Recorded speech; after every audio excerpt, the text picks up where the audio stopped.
I'd like to thank you so much for your comments and feedbacks on my last two videos. As you have been watching me so far, I believe that you're serious in quickly overcoming your language barrier to be able to hear, understand, and speak, or even present in English. If you're like some friends of mine, you may have your own unique talents. You may have your dreams and wishes. You may want to join the global community to work anywhere you want, to become a businessman or businesswoman, going around the world, working with partners coming from many other countries. But you and I have the same disadvantage of living in a non-English speaking country. Some years ago, when I was struggling with my English, I used to ask myself, why is it English? Why isn't it Vietnamese? I'm not sure if you ever had the same thought, but that damn language is holding you back, right? Sorry I'm using bad word here, but it is holding you back from showing your real capability to the world. Now I want to tell you that it is not very hard to learn to speak a new language if you know to do it the right way. That's why I'm here to share with you some of my best knowledge and experience, the knowledge that I usually teach in my private coaching class only. But the reason why I created this video series and share with you for free is because I don't organize such program very often, and I have to do many other consulting works. And I understand that not everybody can afford to spend more than $100 to attend my class, my 3 or 4 session program. So I created this video hoping that it will help you achieve your goal. In the last video, we have talked about the core vocabulary, and we have learned that it determines whether or not you will quickly achieve your learning target. And today, I'm going to share with you a technique that will help you quickly access to the core vocabulary. It will help you retain those words in a longer period of time, and more importantly, it will help you learn in a more comfortable way. In the first part of the video, I'm going to explain how and why you remember or forget a certain word. What is the mechanism here? And I'm going to tell you the big mistake in learning vocabulary that many language learners make. Then in the next part of the video, I'm going to share with you, I'm going to give you a step-by-step instruction for you to practice my technique. Don't worry, even though it took me almost 4 years to figure it out, but it won't take you more than 4 minutes to understand it. Once I tell you how, it's going to be super easy to follow. So are you ready? Let's start. Have you ever asked yourself why sometimes you could retain a piece of information for quite long the first time you heard or saw it, but when you learn language, when you learn English, sometimes you couldn't remember a certain word, even though it was not the first time you learned it. Even though it was not the first time you learned it, and the common case here could be you see some word which is familiar, but you can't remember its meaning. It happens all the time, right? You can't remember its meaning. Let me tell you why. Your brain will easily remember things that it can associate.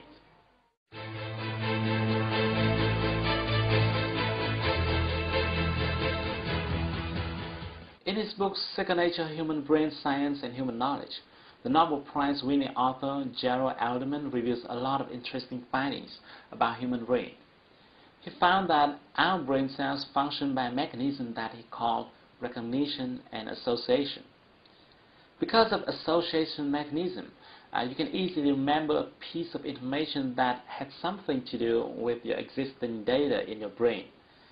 In other words, the information that can relate to your experiences, your thoughts, your feelings, your desires.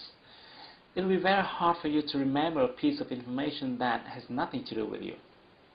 For example, if I tell you my name, you will remember it for quite long because my name relates to your desire of learning English, so that your brain can link that name to other information already exist in your mind. Like you have watching me talking in my videos, or you want to speak English fluently and maybe I can help you, and things like that. But if I tell you a name without letting you know who he or she is, you forget it in a few days. Secondly, you can only retain a word if you are exposed to it several times.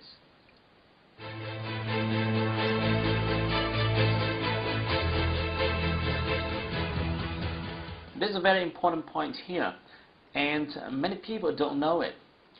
It is you need to be exposed to that word in different contexts. It will be very difficult for you to remember a word if you learn it several times but in the same context. That's the reason why sometimes you learn a word in your class and then you wrote it down in a notebook. Then you may look at it once or twice, but you still forget it. And even worse, some people try to learn vocabulary from a list. This is a very big mistake, because I'm sure that you will never be able to retain words by memorizing from a list, no matter what kind of list it is, with or without quotes attached to it.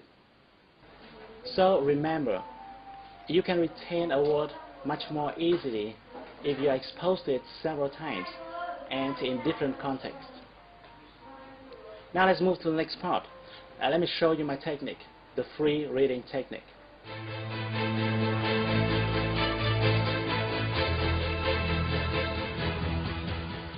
The reason why I call it free reading, because I want to distinguish it with the comprehension reading section that you usually find in the textbook. To give you a better view, let's take a look at this one. This is a typical comprehension reading section. I got this one from the site BBC Vietnamese. As you can see, this is a short paragraph. Sometimes it could be longer depending on the intention of the composer. There are words in bold and there are notes at the lower section to explain the meaning of those words. In many cases, there could be several questions for you to answer. If you were to study this reading section in your English class, the teacher would write these words onto the board, explain the meaning, instruct you on how to pronounce them, require you to answer some questions, and so on. This method is very common from the beginner to advanced levels. When using this approach, the teacher assumes that you already know all other words. The words in bold are focused upon because they are supposed to be more complicated and more difficult for the learners. Okay, now let me ask you a question. Are you sure that all those difficult and complicated words listed in the example are worth your time and effort? Recall what we talked about in the last video, the Pareto principle and the core vocabulary. You want to make sure that the words you spend time on should be the most common words. Coming back to the example, you can now see that the comprehension reading method tends to drive you to focus on the most difficult words. And my next question is, are the difficult words the most common one? Unfortunately, the answer is no. Most of the times, the shorter and simpler words are more common than the long and complicated ones. If you want to check how common a certain word is, you can use the website Word Count. Here's the web address. This is a website that provides rankings based on how common a certain word is.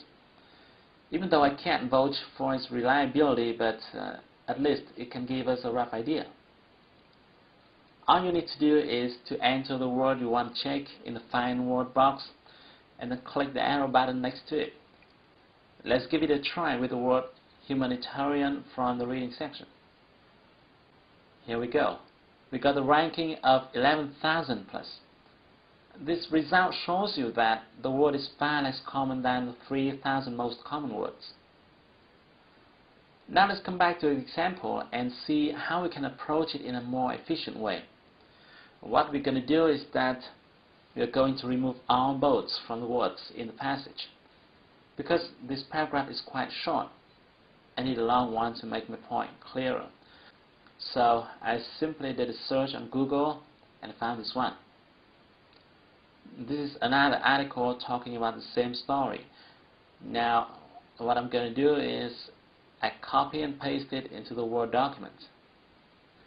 Now if you screen these two articles, you'll find some words that appear 2, 3 or even 4 times. Let me do it for you, and let me highlight the words so that you can see them more easily. They are reporter, attempt, newspaper, film, access, deal, family. The phrase "say on the videotape" shows up twice. Again, if you want to check whether these words are really common, check it out on the site wordcount.org. Here, if you type the word "attempt" in the search box, you will get the frequency ranking of 882. This shows that the word "attempt" does belong to the group of the 3,000 most common words. The logic here is simple. The words that appear more frequently should be more common. Obviously, doing this way is really hard, and there's a much better way, the free reading technique. Here's what you're going to do. Firstly, you need to prepare some tool for you to quickly check word meaning. A favorite tool of mine is Click and See. I use it to see the meaning of a word in just one click. Or you can use any kind of dictionary software you want. But you want to make sure that you use something to check the meaning better quickly. So don't use a regular book version of a dictionary because it will slow down your reading speed. Now that you're ready, let's start to read from the beginning. Every time you face a new word or a word whose meaning you don't remember, use your dictionary software to check its meaning quickly and then continue to read. Here are the big don'ts when you're reading. Don't take note of any word, including new words, difficult words, long words, complicated words. Just don't take any note. Don't force yourself to remember any word. And finally, don't underline or bold any word. Again, don't take any note. Just read. Check the meaning of any word you want to and do nothing else. Then you want to read as fast as possible. Read as fast as possible. After reading a few sentences, maybe just one or two sentences, you might see a certain word that you have just checked the meaning of a minute before. However, you might not remember its meaning because you didn't take note. Well, no problem. Just relax. Go ahead and check its meaning again using your software. Then continue to read. You will likely see that word again, and you may still not remember its meaning. Just use your dictionary software again and continue to read. Well, after seeing a certain word 3-4 times and checking its meaning over and over again, I'm sure you remember it the next time you see it. And then, guess what happens?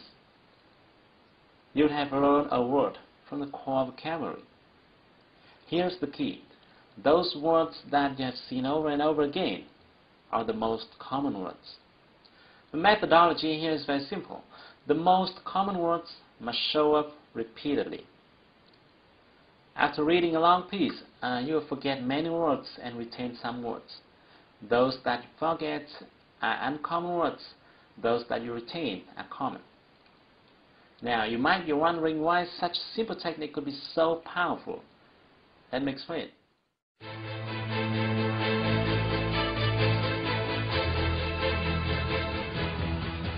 I call it the art of simplicity. Firstly, the free reading technique naturally drives your focus to the most common words and phrases. And at the same time, it helps you save time by not making you struggle with the uncommon ones. Secondly, following this technique, you don't need to force yourself to memorize vocabulary. You naturally retain vocabulary because you see a certain word over and over again. And more importantly, you see that word in various contexts and in different sentence structures. This helps you understand the real meaning of that word and gives you a sense of it. Sometimes you find that a certain word usually occurs prior to or after another word. This helps you remember how to use it in combination with another word. Thirdly, this technique allows you to freely choose any content you want to use as your reading materials. Remember that you retain much more easily the information that you care about, that you're interested in. Whether you are interested in science or art entrepreneurship, or stock exchange, you'll find tons of reading material on the internet. This will keep you excited every time you sit down to study. You will no longer feel tired and bored. Every time you find a phrase or structure repeated over and over again, you achieve something, and this motivates you to learn more. You don't have to force yourself to think or memorize. You just learn it in a painless way. Most of my students tell me that they could learn for hours using my technique without getting tired. This is very important for you to learn a new language quickly. And your next question might be, what type of material should I use to practice? To this question, I strongly recommend using forums. Why? Firstly, because you can easily search a forum that you are interested in. For example, if you want to open your own business, you can search forums discussing about entrepreneurs. Secondly, forum is easier for you to start comparing with newspapers or books. Thirdly, in forums, people use daily conversation style, and it is in favor of your listening and speaking skills. And the last but not least, in forums, you're free to post your comments or replies. And by doing so, you really get involved in the communication process. Now that I've shared with you the method that you can use to access to the core vocabulary, the very important factor that will help you be able to hear, understand, and speak in English. This method is simple, but it's powerful. I used it myself, and later on, my students have used it to overcome the English obstacles. Now, there are some notes for you when practicing this method. Firstly, you've got to do exactly what I've told you. Don't do it yourself. Don't do it your own way. Sometimes when you practice this method, you may not understand a certain word or sentence even after checking its meaning. It is fine. It is fine, because a dictionary can't help you understand everything. I know that in that case, what you should do is just go ahead and ignore that sentence. I know this feeling is a little bit uncomfortable because normally we will be tempted to understand the whole content, but you need to adapt to this feeling, because our purpose here is not to understand the whole content, but to collect the most common words. And thirdly, as you start reading the first page, your reading speed will be very slow, and you may have to check your dictionary too frequently. In my experience, it may take you hours to read and understand the very first lines if your vocabulary is few. And then you would feel a little bit tired and frustrated. It is okay. What you should do then is to take a break and relax before coming back. Then if you continue to read the next page, you will find that you have to check your dictionary much less frequently. And your reading speed will increase dramatically after the very first few pages. But, you know, unfortunately, not many learners know this. Most of them quit too early without knowing that success is waiting for them right around the corner. And finally, you've learned that it took me almost 4 years to figure out this method, and it now takes you 4 minutes to get it. Now I want to give you 2 more numbers. If you spend 40 minutes every day with this method, continuously in 4 months, let me repeat, 40 minutes every day, continuously in 4 months, you will have enough words to be able to speak as I'm doing right now. I guarantee that. Okay, I hope you find it useful. Thank you so much for watching my video. I will send you another video soon. Don't forget to share this one with your friends and your beloveds. But until then, take action. Do something today to improve your English. Because if you want to shine tomorrow, you've got to sparkle today.